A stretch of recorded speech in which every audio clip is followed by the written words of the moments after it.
절에서 19절의 말씀 한 절씩 교독하시겠습니다. 예수께서 12제자에게 명하기를 마치시고 이에 그들의 여러 동네에서 가르치시며 전도하시려고 거기를 떠나 가시니라. 요한이 옥에서 그리스도께서 하신 일을 듣고 제자들을 보내어 예수께 여짜오되 오실 그이가 당신이오니까 우리가 다른 일을 기다리오리까. 예수께서 대답하여 이르시되 너희가 가서 듣고 보는 것을 요한에게 알리되 맹인이 보며 못 걷는 사람이 걸으며 나병 환자가 깨끗함을 받으며 못 듣는 자가 들으며 죽은 자가 살아나며 가난한 자에게 복음이 전파된다 하라. 누구든지 나로 말미암아 실족하지 아니하는 자는 복이 있도다 하시니라. 그들이 떠나매 예수께서 무리에게 요한에 대하여 말씀하시되 너희가 무엇을 보려고 광야에 나갔더냐 바람에 흔들리는 갈대냐.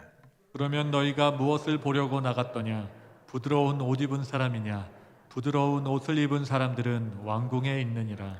그러면 너희가 어찌하여 나갔더냐 선지자를 보기 위함이었더냐. 옳다 내가 너희에게 이르노니 선지자보다 더 나은 자니라. 기록된 바 보라 내가 내 사자를 내 앞에 보내노니 그가 내 길을 내 앞에 준비하리라 하신 것이 이 사람에 대한 말씀이니라.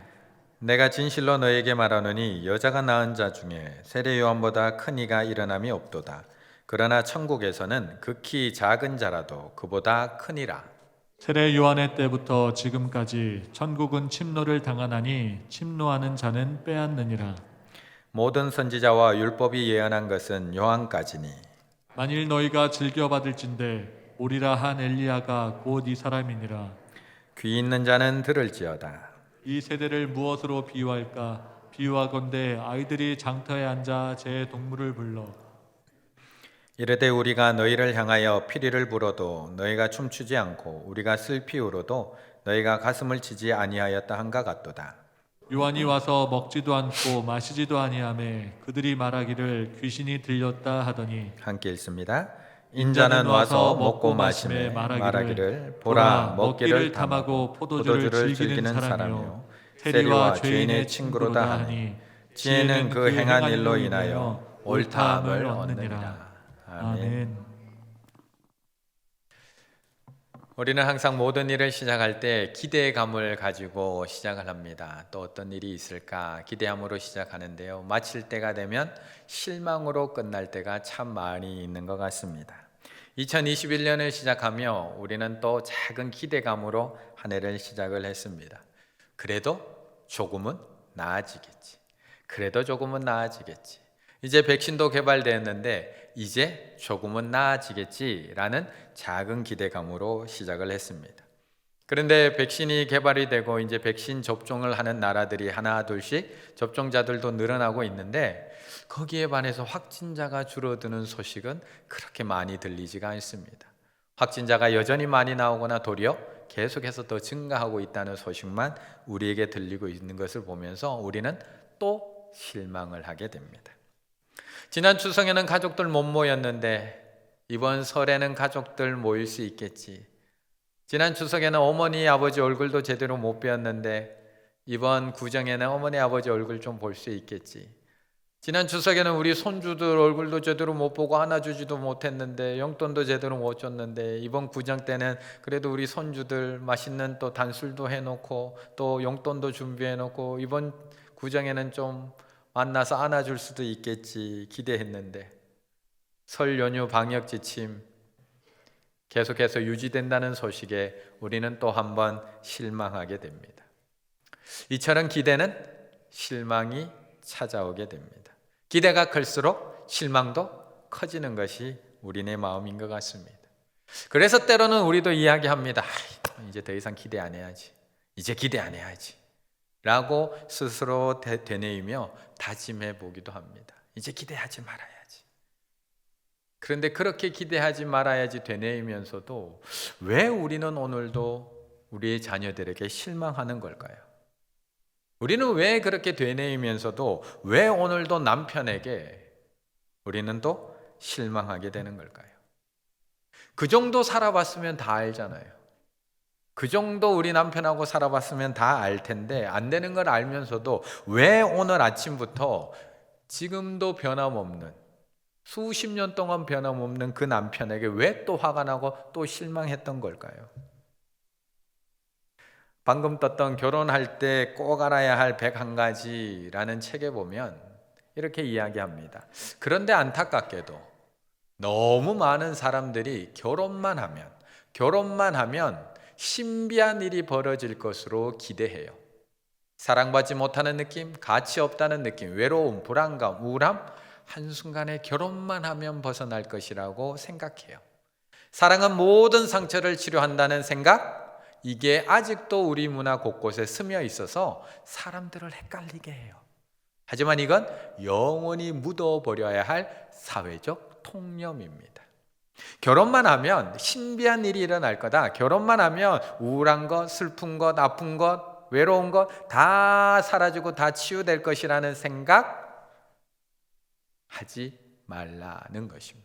그런 기대 갖지 말라는 것입니다. 그래서 이 책에서 이야기하는 것은 그런 것들을 다 채워줄 완벽한 배우자를 찾는 것이 아니라 현실적으로 불완전한 사람을 어떻게 꾸준히 사랑할 수 있을지, 불완전한 상대를 어떻게 꾸준히 사랑할 수 있을지에 대해서 이야기하는 것이 이 책의 이야기입니다.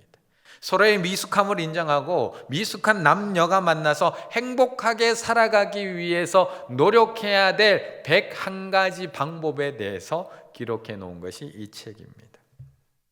막연한 기대는 실망으로 이어질 수밖에 없습니다. 막연한 기대로 시작한 결혼 생활은 마주한 현실 앞에서 판판이 깨어지게 되고 계속 흔들릴 수밖에 없습니다. 이 남자가 정말 하나님께서 보내주신 그 남자 맞나? 내가 기도를 너무 적게 했는 거 아니야?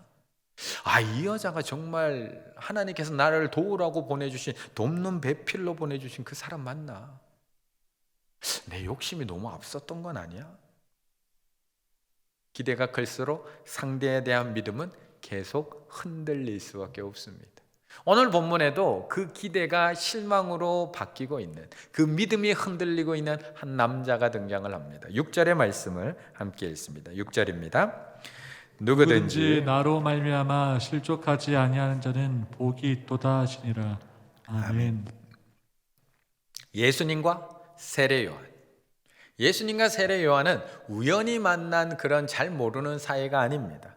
분명히 확고한 믿음에서 출발한 관계입니다.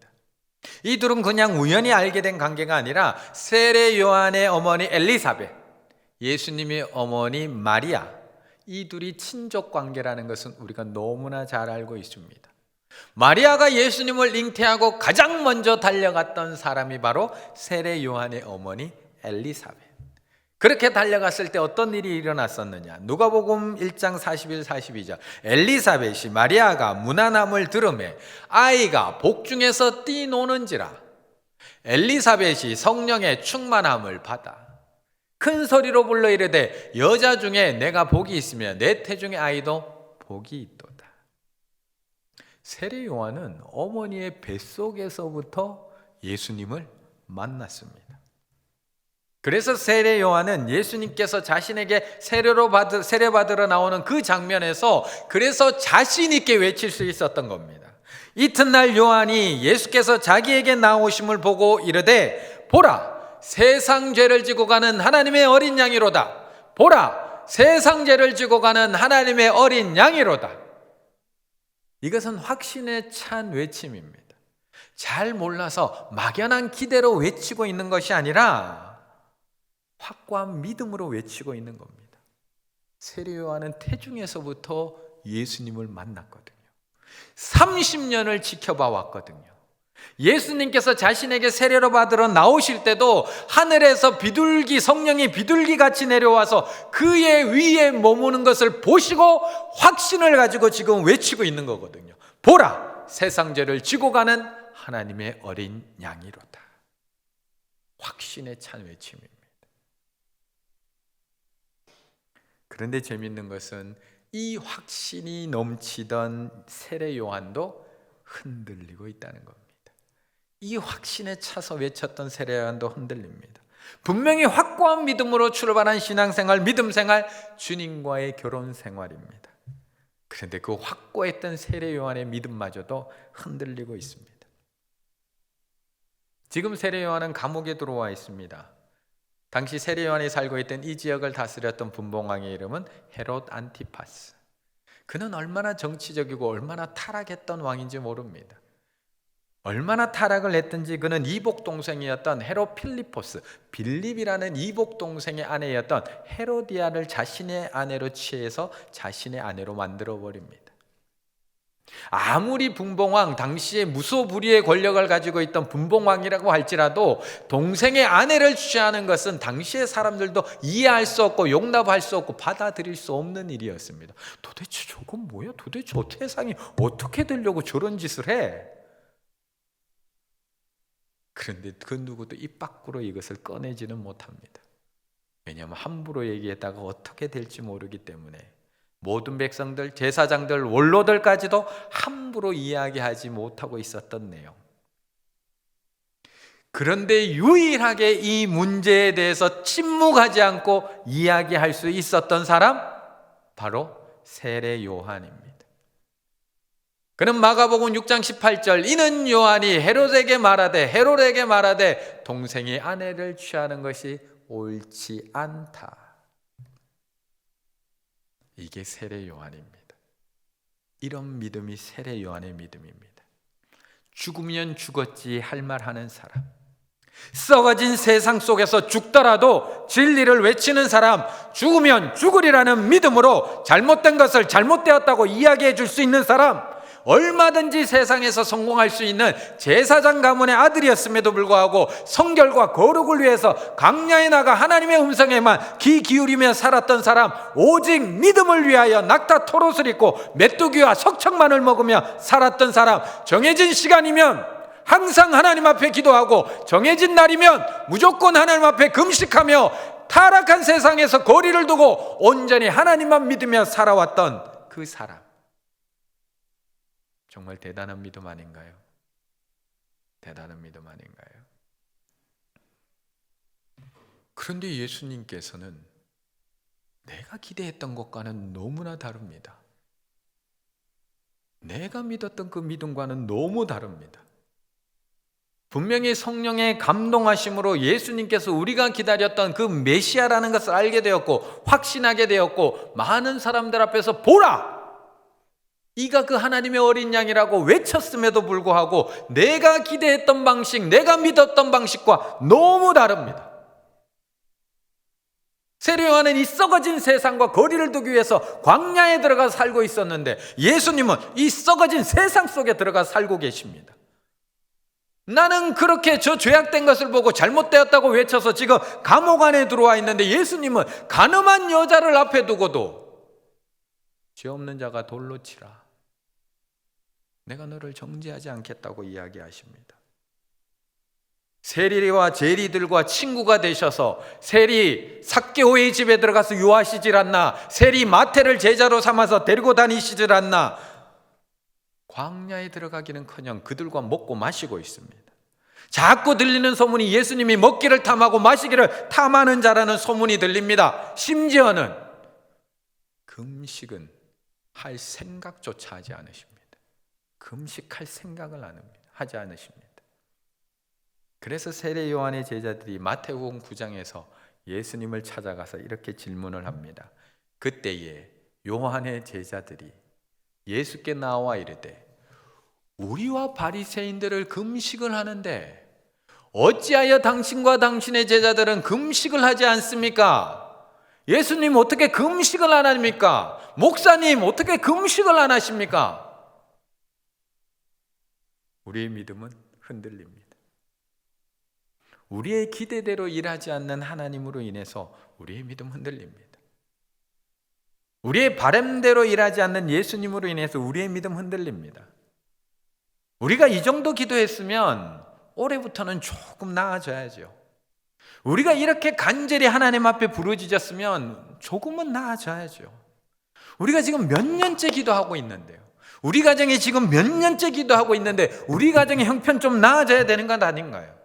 우리가 지금 합심해서 우리 가정에 얼마나 기도하고 있는데 내 남편의 건강, 내 아내의 건강 조금은 호전돼야 되는 것 아닌가요?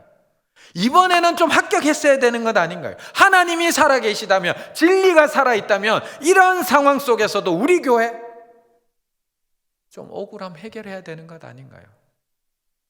이러한 상황 속에도 사랑의 쌀 나누게 하고 있죠. 이렇게 교회를 향해서 손가락질 하는데도 지난 주간 또 주민센터 가가지고 저소득 어린이들 그거 전달시키고 협약식 맺고 오는데 교회의 억울함 우리가 많이 기도하고 있잖아요. 그럼 억울함 좀 풀려야 되는 것 아닌가요? 우리의 믿음도 흔들립니다. 내 생각과 전혀 다른 방식으로 일하시는 예수님의 행보를 보면서 우리도 세례 요한처럼 3절의 세례 요한의 질문처럼 예수께 여짜오되 오실 그이가 당신이오니까, 오실 그이가 당신이오니까, 쉽게 얘기할까요? 하나님 맞으십니까? 저희가 기다리던 그 하나님 맞으십니까?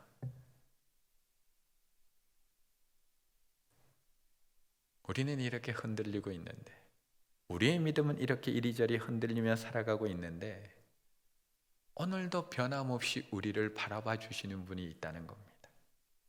우리는 이렇게 우리의 방식대로 일하지 않는 하나님 앞에 우리의 믿음은 이렇게 요동하고 있는데 우리를 여전히 사랑으로 바라봐 주시는 하나님, 10절의 말씀을 함께 읽습니다. 기록된 바 보라, 내가 내 사자를 내 앞에 보내노니 그가 내 길을 내 앞에 준비하리라 하신 것이 이 사람에 대한 말씀이니라. 아멘. 믿음이라는 것은 상호적인 겁니다. 일방적이지 않습니다. 물론 그 시작은 누군가 한 명에서부터 시작할 수 있지만 믿음은 상호적인 겁니다. 나에게 얼만큼 신뢰를 해주고 나를 얼만큼 믿어주고 사랑해주는 애에 따라서 믿음의 크기는 달라지게 됩니다. 상대가 나를 믿어주고 상대가 나를 변함없이 사랑해주면 그 사람에 대한 나의 사랑도 믿음도 커지게 됩니다. 그런데 반대로 상대가 나를 믿어주지 않고 신뢰하지 않고 사랑해주지 않으면 상대에 대한 나의 믿음도 점점 작아질 수밖에 없습니다. 지금 예수님에 대한 세례 요한의 신뢰는 점점 작아지고 있습니다. 오실 그이가 당신이 맞습니까? 구약에서 예언했던 그 메시아가 당신이 맞습니까? 의문을 던지기 시작을 합니다. 분명히 보라, 이 사람이 그 하나님의 어린 양이라고 외치기는 했지만 들려지는 예수님의 생각이 내 생각과 너무 다르다 보니까 의문이 들기 시작합니다. 분명히 예수님의 모습 속에서 구약 이사야에서 예언했던 그 메시아의 모습이 있긴 한데 아닌 것 같아 보이는 부분이 너무나 많습니다. 분명히 이사야서에서는 은혜의 해와 보복의 날이 함께 선포되어야 되는데, 은혜의 해와 보복의 날, 은혜와 심판이 함께 선포되어야 되는데 예수님은 이 땅에 오시더니 계속 은혜만 얘기하시는 겁니다. 계속 용서만 얘기하시는 겁니다. 계속 사랑만 이야기하시는 겁니다. 나는 심판을 외치다가 지금 감옥에 들어와서 이제 14장에 가면 사라질 수밖에 없는데 예수님은 심판을 외치지를 않습니다. 당신 도대체 뭐 하고 계신 겁니까? 당신 도대체 뭐 하고 계신 겁니까? 흔들리고 있습니다. 그런데 신기하게도 세례 요한에 대한 예수님의 믿음은 변함이 없습니다. 심지어 실족하고 있는 세례 요한임에도 불구하고 예수님은 10절에서 뭐라고 얘기하시느냐? 기록된 바 보라, 내가 내 사자를 내 앞에 보내노니 그가 내 길을 내 앞에 준비하리라. 똑같이 보라, 기록된 바 보라, 내가 내 사자를 내 앞에 보내노니 그가 내 길을 내 앞에 준비하리라. 구약은 예수님에 대해서만 예언하고 있는 책이 아닙니다. 구약에는 세례 요한에 대한 예언도 기록해 놓고 있습니다. 말라기서 3장 1절에 보면 이렇게 예언해 놓고 있습니다. 만군의 여호와가 이르노라, 보라, 내가 내 사자를 보내리니 그가 내 앞에서 길을 준비할 것이요. 보라, 내가 내 사자를 보내노니 그가 내 앞에서 길을 준비할 것이요. 말라기 시대의 말라기 선지자의 입을 통해서 예언해 놓으셨습니다. 예수님께서 지금 그 얘기를 하고 계시는 겁니다. 세례 요한은 예수님에 대해서 실망하고 의문을 품고 제자들을 시켜서 오실 그이가 당신이 맞습니까? 라고 질문을 던지고 있는데 세례 요한을 향한 예수님의 믿음은 한치의 흔들림도 없습니다. 하나님이 보내겠다고 하신 그 사자, 주의 사자, 이 사람 맞다. 말라기에 예언되어 있는 내 앞에 와서 내 길을 준비했다고 하는 그 사람, 주의 사자, 이 사람 맞다. 나를 향한 세례 요한의 믿음은 흔들리고 있지만 세례 요한을 향한 예수님의 믿음은 조금도 흔들리지 않고 있습니다. 이것이 세례 요한을 향한 하나님의 믿음이고 우리를 향한 예수 그리스도의 믿음입니다. 우리는 늘 착각합니다.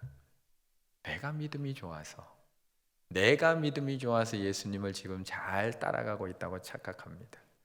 내가 믿음이 좋아서 이 힘들고 어려운 시기 속에서도 예수님 하나님의 말씀대로 잘 살아가고 있다고 착각합니다. 정말 그럴까요? 정말 그럴까요?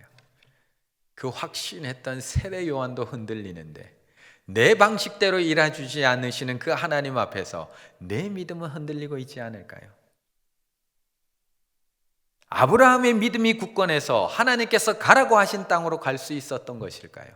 아니면 아브라함에 대한 하나님의 믿음이 확고해서 그는 갈팡질팡했지만 하나님께서 그를 믿음의 조상으로 만드셨을까요? 사라의 믿음이 좋아서 이삭을 낳았을까요?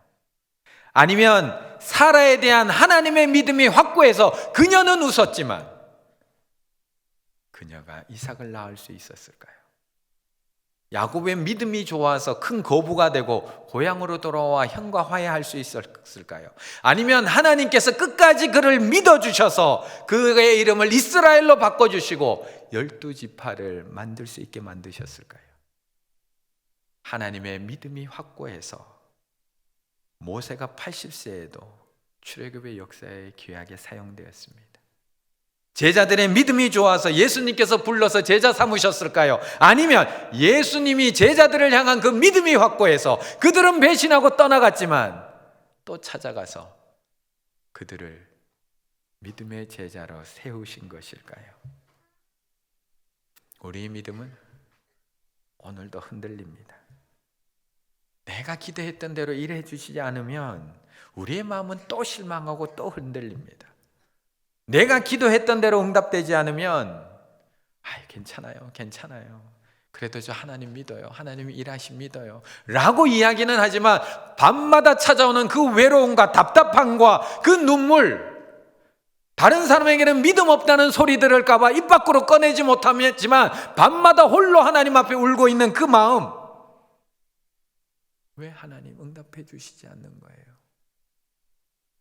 우리는 또 흔들립니다. 내 방식대로 역사하시고 내 타이밍대로 일해 주시면 내 믿음도 흔들리지 않을 텐데 내가 전혀 생각하지도 못한 방법으로 일해 주시는 하나님, 내가 전혀 예상하지도 않았던 그 시간에 역사하시는 하나님 앞에서 우리의 믿음은 오늘도 흔들립니다. 강력한 능력으로 로마로부터 우리를 구원해낼 거라고 기대했는데 아무 힘없이 십자가에서 못 박혀 죽으시는 예수님 앞에 12제자 다 실망하고 떠나갑니다. 하지만 우리를 향한 하나님의 신뢰는 오늘도 변함이 없습니다. 우리를 향한 하나님의 사랑은 오늘도 여전히 요동하지 않으십니다. 비록 나는 하나님께 실망했다고, 하나님 어떻게 저한테 이러실 수가 있어요? 하나님, 제가 하나님께서 살아계시다며 어떻게 우리 집에 이런 일이 일어날 수가 있어요? 한 번도 아니고 두 번도 아니고 어떻게 매번 몇 번째입니까? 하나님, 도대체 언제 응답해 주실 거예요? 오실 그이가 당신이 맞습니까? 하나님이 살아계시다면 지금 내 기도 듣고는 계신 겁니까? 그렇게 하나님 앞에 의심의 외침을 하고 있는 우리들에게 하나님은 도리어 이렇게 우리에게 말씀하신다는 겁니다. 여인이 어찌 그 젖먹는 자식을 잊겠으며 자기 태에서 난 아들을 긍휼히 여기지 않겠느냐. 그들은 혹시 잊을지라도 나는 너를 잊지 아니할 것이라. 내가 너를 내 손바닥에 새겼고 너의 성벽이 항상 내 앞에 있나니. 하나님을 향한 우리의 믿음은 날마다 흔들릴지 모르지만 우리를 향한 하나님의 믿음, 신뢰는 오늘도 확고하게 우리를 붙들고 계시다는 것입니다. 그렇다면 어디에다 소망 두고 살아가시겠어요? 그렇다면 어디에다 믿음 두고 살아가시겠어요? 내 믿음도 이렇게 흔들리고 이 세상에 영원한 것 하나 없고 날마다 흔들리는 이 세상 속에 누구를 붙잡고 누구에게 소망을 두고 누구에게 믿음을 두고 살아가시겠어요? 12절의 말씀 우리에게 말씀을 합니다. 12절 함께 읽습니다. 세례 요한의 때부터 지금까지 천국은 침노를 당하나니 침노하는 자는 빼앗느니라. 아멘. 우리가 기대와 실망을 자꾸 반복하다 보면 자꾸 불안감이 생깁니다. 기대했는데 안 되고 기대했는데 안 되고 하다 보면 사람이다 보니 마음에 또 안 되면 어떠지? 또 안 되면 어떠지? 불안감이 생깁니다. 그런데 불안감이 생긴 사람은 늘 확실한 것을 찾게 됩니다. 믿을 수 있는 것을 찾게 됩니다. 믿을 곳이 없는 사람 믿을 곳 찾게 됩니다. 몸이 아파서 동네에 있는 근처 병원에 갑니다. 의사 선생님에게 진료를 받고 약을 처방받습니다.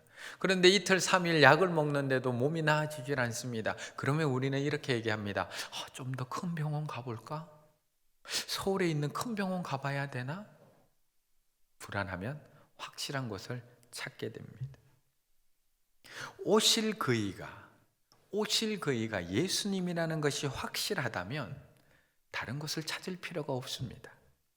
오실 그분이 예수 그리스도라는 것을 확실히 믿는다면 다른 것을 찾거나 의지할 필요가 없습니다. 예수 그리스도가 이 땅에 다시 오신다는 것을 확신하고 믿고 계시다면 다른 믿을 것을 찾아서 영혼까지 끌어당겨서 붙잡을 필요가 없습니다.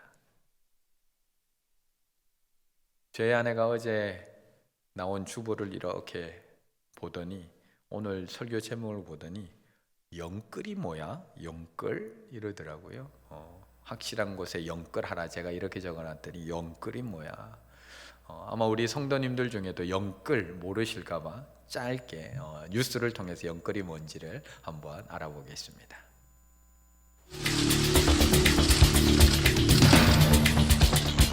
정부는 집을 거주 공간이 아니라 투기 수단으로 전락시키는 일은 용납하지 않겠습니다. 주택을 통한 불로소득은 어떠한 경우에도 절대 허용하지 않겠습니다. 지금 최고의 인생 과제는 부동산 대책입니다.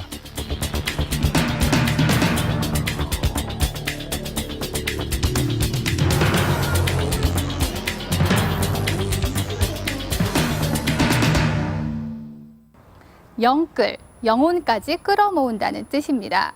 대출을 비롯해 가능한 모든 방법을 총동원해 집을 사는 요즘 세태를 비유한 말인데요. 특히 모은 돈이 얼마 없는 데다 청약 당첨 가능성까지 낮은 젊은 층은 요즘 말 그대로 영혼까지 끌어모아 집을 사고 있는데요. 그 실태를 취재했습니다.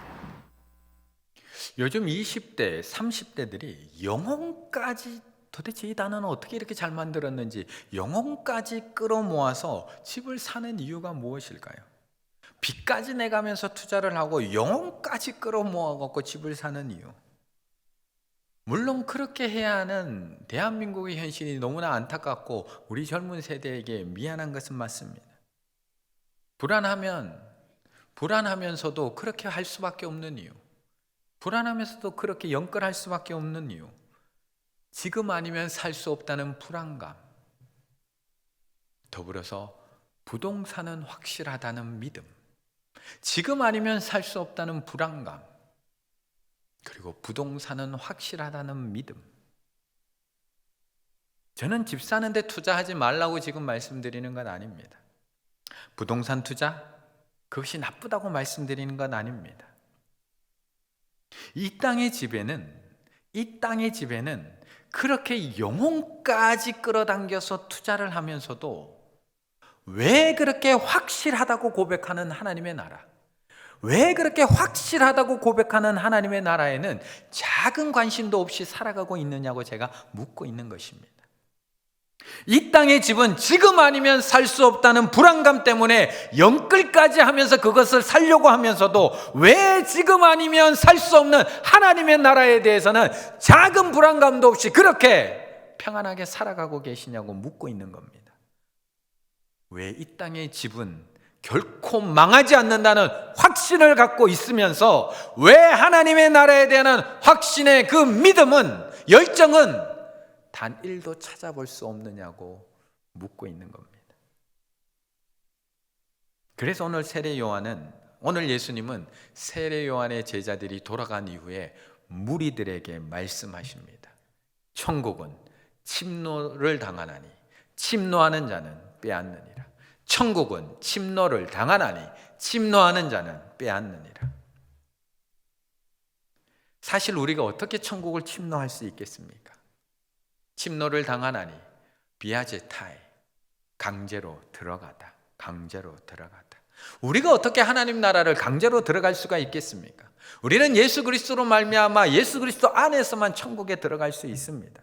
그런데 하나님께서 이 강한 단어 침노를 당하나니 침노하는 자는 빼앗느니라, 이 단어를 사용하신 이유는 하나님 나라에 대한 적극성, 어떤 열정을 가지고 있느냐를 우리에게 묻고 있는 단어입니다.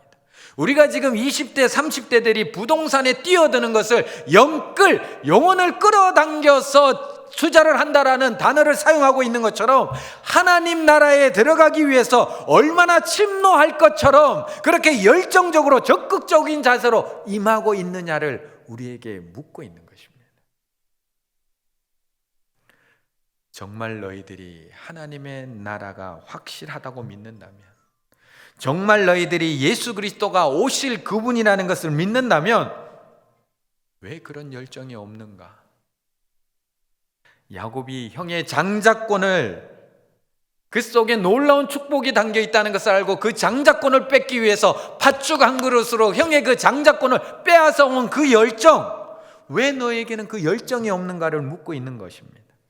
하나님은 그 창세기의 본문 속에서 그것을 빼앗아 온 야곱을 나무라지 않습니다. 도덕적으로 보면 잘못한 것은 야곱입니다. 형을 속인 것도 야곱이고 아버지를 속인 것도 야곱입니다. 그런데 창세기 25장 34절에서는 하나님께서는 야곱을 나무라지 않습니다. 야곱이 떡과 팥죽을 에서에게 주매 에서가 먹으며 마시고 일어나 갔으니 에서가 장자의 명분을 가볍게 여김이었더라. 하나님 나라의 장자권, 소유권, 축복권을 가볍게 여겼던 에서를 책망하고 계시지 야곱을 지적하고 계시지 않습니다. 오늘 본문을 지나가게 되면 마태복음 13장에 가면 천국, 하나님 나라에 대한 비유들로 가득합니다. 그 가운데 우리가 너무나 잘 아는 본문, 천국은 마치 마태복음 13장 44절, 천국은 마치 밭에 감추인 보화와 같으니 사람이 이를 발견한 후 숨겨두고 기뻐하며 돌아가서 자기 소유를 다 팔아 영끌에서 그 밭을 사느니라.